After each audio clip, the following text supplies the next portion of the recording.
प्रणाम मित्रों। कुछ दिन पूर्व मैंने आपको एक वीडियो के माध्यम से बताया था कि ध्यान से ज़्यादा क्या महत्वपूर्ण है। तो उसमें ये बताया था कि ध्यान से ज़्यादा महत्वपूर्ण है कि ध्यान की प्यास हो। यदि साधक के भीतर ध्यान की प्यास है तो वह ध्यान विधि कोई भी करे, ध्यान करे, वह ध्यान में उतर सकता है। और यदि प्यास नहीं है ध्यान की तो फिर वे कितना भी ध्यान कर ले, वे ध्यान के वह परिणाम उसको नहीं प्राप्त होंगे जो ध्यान की प्यास होने पर प्राप्त होते हैं। क्योंकि वो मशीन की तरह, एक आदत की तरह ध्यान जरूर कर लेगा, भीतर से उसको कोई प्रेरणा नहीं होगी, भीतर से उसकी कोई तड़फ नहीं होगी कि वह ध्यान में उतरे। सुनी सुनाई बात के आधार पर ध्यान कर लेता है, उससे वे परिणाम नहीं आते। तो पहली बात तो ध्यान की प्यास होनी जरूरी है। पहले वीडियो में प्यास कैसे हो, सब चीज़ों के बारे में बता चुका हूँ। आप चाहें तो वह वीडियो पुनः देख लें। और दूसरा वीडियो मैं जारी कर रहा हूँ कि प्यास के अलावा और कौन सी बात हैं जो ध्यान से ज़्यादा महत्वपूर्ण है, ध्यान के लिए आवश्यक है। तो मित्रों, मैं ये बताना चाहूँगा कि दूसरी बात जो है वह यह है कि जो ध्यान कर रहा है, जो व्यक्ति ध्यान कर रहा है, वह ध्यान की विधि किस ढंग से कर रहा है, किस प्रकार से कर रहा है, वह बहुत जरूरी, महत्वपूर्ण है। हम क्या सोचते हैं कि हम कहते हैं कि भाई हम किसी को भी बता देते हैं कि भाई ऐसे ऐसे ध्यान विधि कर ले, ये टैप चला देते हैं, कोई म्यूजिक चला देते हैं और आप बैठ जाइए और ध्यान कर लीजिए। तो क्या वह ध्यान कर लेगा? उसने अभी इस ध्यान को समझा ही नहीं, किस तरह से विधि को करना चाहिए समझा ही नहीं, और आप सीधे उसको कहते हैं कि ध्यान कर लीजिए। तो आपने म्यूजिक शुरू कर दिया और कह दिया कि ध्यान कर लीजिए, तो क्या वह ध्यान कर लेगा?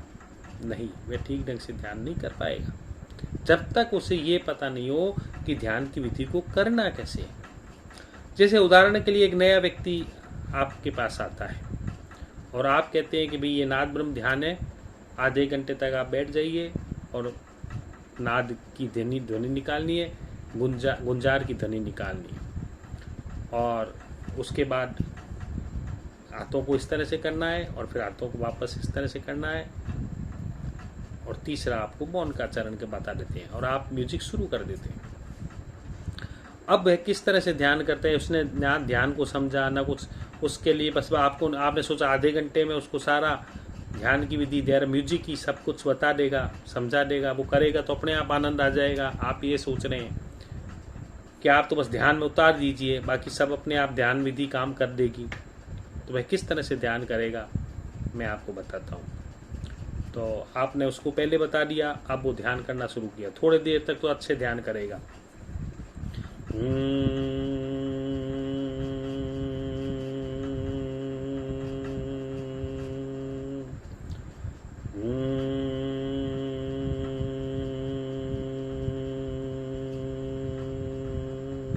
थोड़ी देर में उसका मन वापस चलना, विचार चलने शुरू हो जाएंगे, मन चलना शुरू हो जाएगा। थोड़ी देर में वह ऐसा करते करते अपने को बोरियत महसूस करेगा। और आपने उसको बताया नहीं कि बोरियत महसूस होएगी तो क्या करना है, जब आपकी उबाऊपन महसूस हो तो क्या करना है, इस बारे में आपने उसको कुछ बताया नहीं। आपने तो कहा बस आधे घंटे ऐसा करना है। अब वो बोरियत महसूस कर रहा है, विचार चलने लगे। अब क्या करता है वह, देखिए।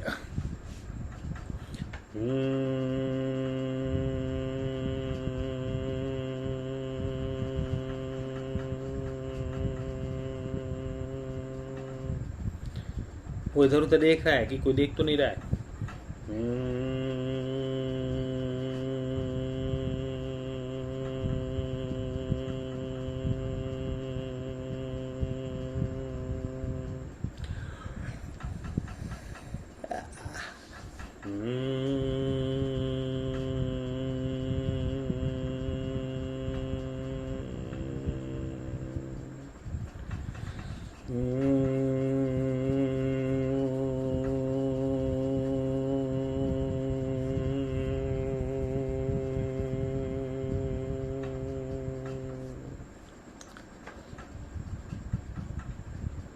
अब जो उसको जो बीच का चरण था जहाँ वो बोरियत महसूस कर रहा है, वहूपन आ गया, वहाँ आपने उसको बताया नहीं, आपने तो विधि समझा दी कि जो सब विधि में दी हुई है वो चीज़ समझा दी, उसमें जोड़ा जोड़ना घटाना आपको है नहीं, तो आपने बता दिया। अब वो बीच में जो भी हो रहा है वो अपने पर स्वतंत्र है।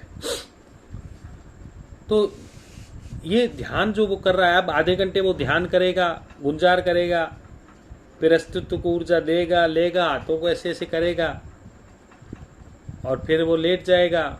अब लेटे बैठ जाएगा, और बैठे बैठे क्या होगा, आंख बंद किए हुए साइलेंट,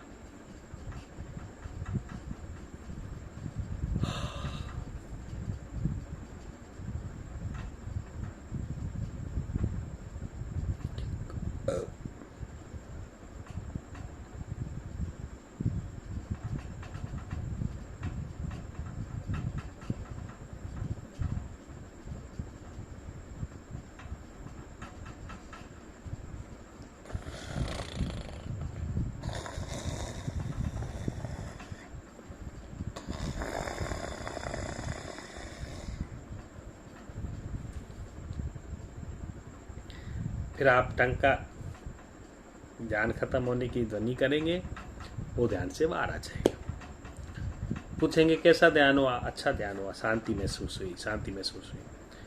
एक दो दिन आपसे के पास आएगा, तीसरे दिन आपके पास नहीं आएगा।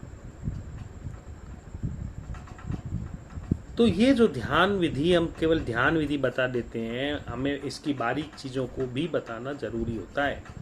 यदि आप किसी ध्यान विधि के बारीक पक्ष को नहीं समझे हैं और उससे परिचित किसी को नहीं कराते हैं, तो वह ध्यान विधि ज़्यादा दिन काम नहीं करती। हर ध्यान विधि के कुछ बारीक पक्ष होते हैं, और वो बारीक पक्ष ओशो ने बताए या नहीं बताए, क्योंकि ओशो ने इतना कुछ बोला मित्रों। ओशो सन 1931 से लेकर के 1990 तक जो समय था, ओशो को इतना कुछ बोलना था कि हर चीज के बारे में वो अगर एक एक विधि के बारे में इतना डिटेल में जाते तो वह इतना काम नहीं कर पाते। कुछ आप पर भी छोड़ा है, आपके अनुभवों के पर भी छोड़ा गया है ओशो द्वारा, कि आप जब ध्यान करेंगे, आप ध्यान में उतरेंगे, आप पुराने सन्यासी हैं, आप ओशो से जुड़े हुए लोग हैं, आप ध्यान में उतरेंगे, तब आप भी कुछ चीजें समझेंगे। ऐसा नहीं कि ओशो ने जो बोल दिया उसके बाद कुछ भी नहीं। ओशो के पास इतना समय नहीं था कि वो एक एक विधि को इतने विस्तृत ढंग से समझा सकें, उनकी बारीक चीजों के बारे में बता सकें। जिस महापुरुष ने हजारों 10,000 से ज्यादा विधियां बताई हो, उन्हें क्या एक एक विधि को समझाने के लिए समय मिलता है? नहीं मिला ओशो को इतना समय। तो फिर भी उन्होंने इतनी विधियां बता दी। अब उन विधियों के भीतर की क्या चीजें हैं और कितनी बारीकियां हैं, वो कौन बताएगा? वो लोग बताएंगे जो इन ध्यान विधियों को करते हैं, कर रहे हैं, जिनके अनुभव हैं, वो लोग बताएंगे। अब उसमें कुछ लोग कह देते हैं कि नहीं, ध्यान विधियों के बारे में उसने जितना कह दिया उन्हें पर्याप्त है, उससे ज्यादा तो हमें आगे बढ़ना ही नहीं। तो फिर उन बारीकियों को कोई भी नहीं बता पाएगा, ना तो हम बता पाएंगे, ना ओशो बता गए, और फिर ये जो स्थिति होगी वो स्थिति हो जाएगी साधकों की। तो ध्यान विधि को ठीक ढंग से करना और समझना यह बहुत महत्वपूर्ण है, ध्यान से भी ज्यादा महत्वपूर्ण है। यदि आप विधि को ठीक ढंग से नहीं समझे तो फिर आप ध्यान विधियों में गहराई में नहीं जा सकते। और विधि को ठीक ढंग से करने के लिए जो कुछ सूत्र हैं कि हर विधि को जब भी कोई विधि करे, जैसे नाद ब्रह्म है, उसमें अक्सर क्या होता है कि नींद आनी प्रारंभ हो जाती है, क्योंकि वे एक नाद ब्रह्म पूरे आधे घंटे तक एक ही तरह की गुंजार चलती है, और जिस चीज की भी रिपीटेशन ज्यादा खूब हो, मन का ये स्वभाव है कि जिस चीज में रिपीटेशन बहुत ज्यादा हो, तब मन क्या है कि नींद में जाने लगता है, बोरियत महसूस करता है, उबाऊपन महसूस करता है और नींद में जाने लगता है। तो नाद ब्रह्म के साथ ये आवश्यक शर्त है कि यदि उसमें हर क्षण होश नहीं रहा, हर समय होश नहीं रहा, तो कहीं भी आप चूके तो वह विधि आपको नींद में ले जाएगी, वह विधि आपको उबाऊपन में ले जाएगी, वह विधि आपको बेहोशी में ले जाएगी। तो इसके साथ अलर्टनेस, इसके साथ अवेयरनेस बहुत ज़्यादा ज़रूरी है। ध्यानात ब्रह्म के साथ अवेयरनेस रखनी बहुत ज़्यादा महत्वपूर्ण है। सक्रिय ध्यान में जरूरी नहीं कि आप इतनी अवेयरनेस रखो, क्योंकि चरण बदल रहे हैं। 10 मिनट के चरणों में भी, सांस में भी उसने कह दिया कि अराजक सांस लेनी है तो बदलनी है।